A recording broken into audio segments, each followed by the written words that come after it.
So the month of September has now come and gone, and we are already on to week 5 of the NFL season, and we're getting ready for a cat fight as the Detroit Lions get set to take on the Cincinnati Bengals. So today, as usual, we will be previewing this upcoming Lions matchup as we have for each of the games so far. If you're new here, welcome in. My name is Zach Payne. I make Lions content here on YouTube, and these beginner's guides are, well, just my way of showing everything that you need to know before a Lions game.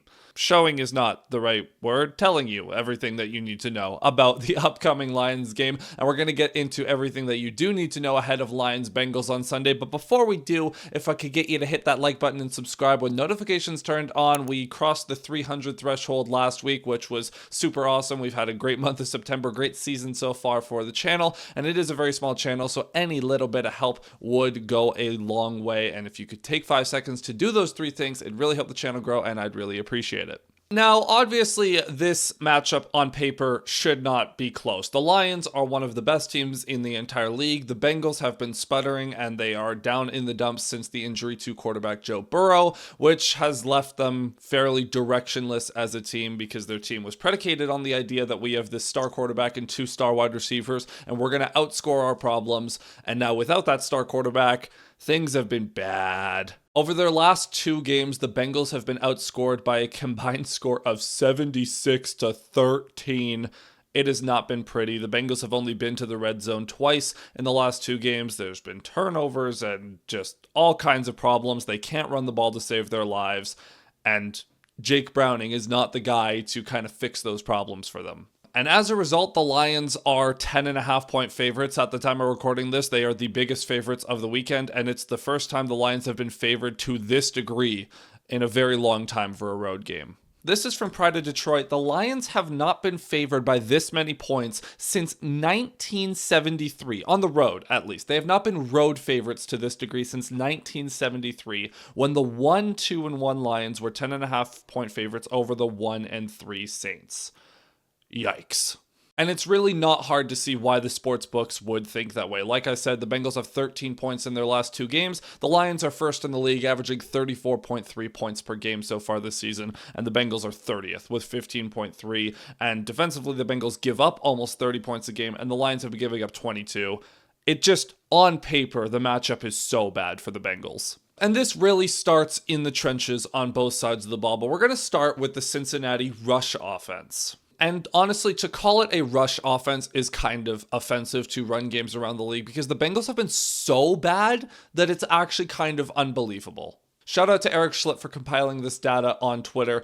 The Bengals rush offense is currently 32nd in rushing DVOA, 32nd in rush yards per game with just 50, 32nd in rush yards per play, 32nd in EPA per rush, 32nd in 10-plus yard rushes, 32nd in success rate, 32nd in rush yards over expected, 32nd in rushing yards before contact per attempt, and 20th in rush yards after contact per attempt. So shout out to Chase Brown for at least getting a little bit more yardage than he should. But if that doesn't paint the picture of how bad they're last in literally every category, this has a chance to be a real ugly day. On the flip side, the Lions' rush defense in DVOA is 4th, rush yards per game against 7th, rush yards per play against 7th, EPA per rush, they're actually number 1 in the entire league. 10-plus yard rushes, they're middle of the pack, 16th. Rushing yards over expected, 13th. Yards before contact per attempt, 19th. And after contact, 5th. So to summarize all of that, the Lions defense, when they get their hands on a running back, they're doing a good job of bringing him down without allowing a ton of extra yards. However, there has been some problems with running backs just getting more yards than they should and not getting touched by a defender for more yards than they should. And the Lions have given up a couple of explosive plays over the last couple of weeks, especially off the edge. They've had some problems containing there. But overall, the Lions' rush defense is fairly good. And the Bengals are just literally the worst. So if you're projecting this matchup, the Lions want to stop the run, it seems feasible that the Lions should be able to hold Chase Brown and company in check. And the Bengals' offensive line also doesn't really help at all. They are notoriously poor at pass protection. It has cost Joe Burrow a lot of time over the last couple of years. It has resulted in the Bengals giving up a lot of sacks per game. And this is once again a matchup that Aiden Hutchinson should feast in.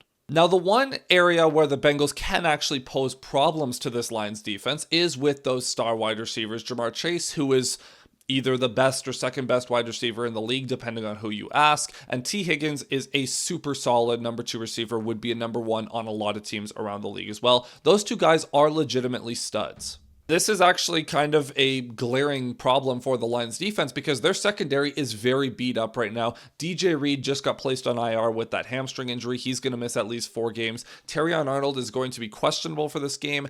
Based on the Thursday practice, I'm assuming he's going to play because he upgraded to a full participation. So he looks like he'll be okay, but he hasn't been that good so far this season. And Kirby Joseph has missed 2 days of practice. It's very feasible that he will miss this game as well. The Lions are going to be without their top corner at a minimum, probably without their safety, who is the best ball hawk in the entire league, who has led the league in interceptions since he came into the NFL a few years ago. So obviously the Bengals aren't going to have as many problems throwing the ball as they could have.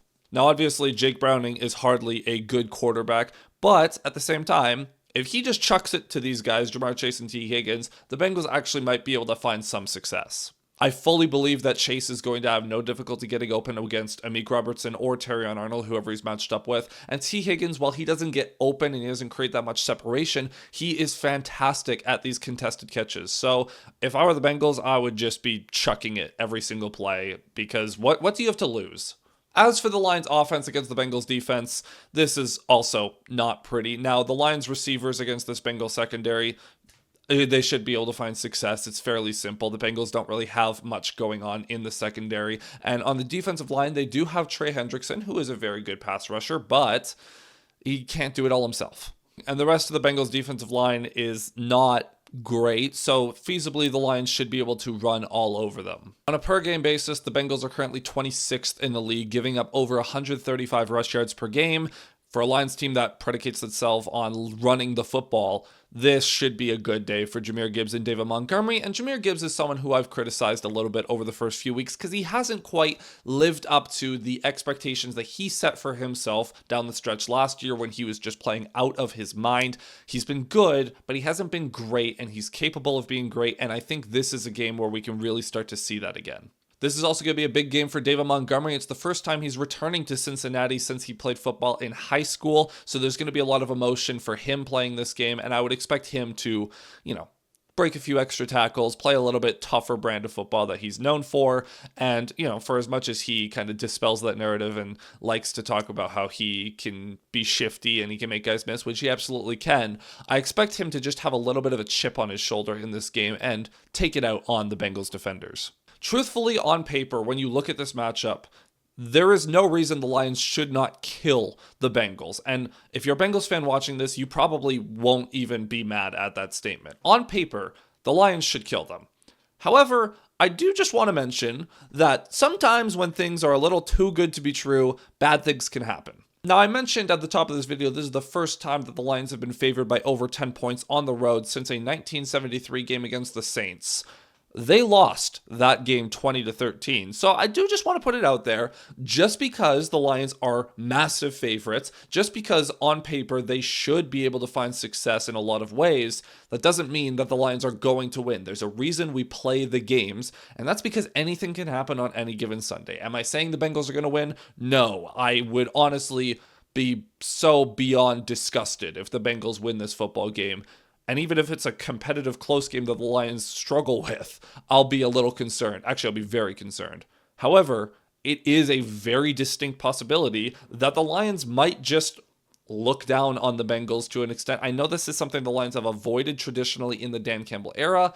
However, this would be the type of game where the Lions maybe don't bring their A game and look past their opponent because they've got the Chiefs in week 6 to look forward to. However, the good news, aside from, all the reasons the Lions could win, is after the win against the Browns last week, the Lions win 34-10, and the first thing Dan Campbell says is that was not our best football. The Lions made a lot of mistakes in that game. They did not play their best. They still came out with a win thanks to their defense and special teams, but the offense has another gear to hit, and they know that, so I wouldn't be shocked if they came into this game with a little bit of purpose and intensity that is usually absent from this type of matchup around the league. And the Lions don't need to look too far back to see why overlooking your opponent can cause some problems. Last week, the Green Bay Packers were massive favorites going into Dallas, and they wound up tying that game. And honestly, they were lucky to escape with a tie in that game. Or you can look at the New Orleans Saints, who were massive underdogs against the Bills, and the Bills let them hang in the game for far too long until finally getting a field goal in the final few minutes to push it to a 2-score lead. But that game was close for a vast majority of the time. So just be aware of that. Like, don't go into this game being like the Lions are going to kill the Bengals. They can and probably should, but that doesn't mean they will. Now, I apologize if this beginner's guide is not nearly as in-depth as some of the past ones that I've done this season, but truthfully, there isn't a whole lot to say about this matchup. On paper, the Lions should kill them. I don't think that we should assume that'll happen, but looking at these teams on paper is not very fair to the Bengals. And I want to at least give you a little bit of excitement, like, wow, this might be a nail biter. It shouldn't. But I do just want to emphasize that. Don't look past them too much. Because there is a world where Jamar Chase just has like 300 yards and, makes it a close game on his own. So, just a little bit of worry there. A little bit of worry for the secondary. But aside from that, the Lions should be all right. And that is going to be it for this one. Thank you so much for watching. Remember to hit like if you've made it this far and subscribe with notifications turned on. I'm going to be streaming this game on Sunday afternoon, as I have for all of the games so far this season. So if you're new here, we have a lot of new subscribers that have been coming in over the last few weeks. Make sure that you come check out the streams on Sunday if you want a little bit of alternative commentary from a Lions fan, because, these broadcasts are all neutral for both teams. So if you want a Lions fans commentary, feel free to come by. And aside from that, I'll obviously have my post game out after the game as well. So if you can't catch the stream for whatever reason, then feel free to just come by for the post game. And aside from that, my friends, I'll see you next time. Cheers.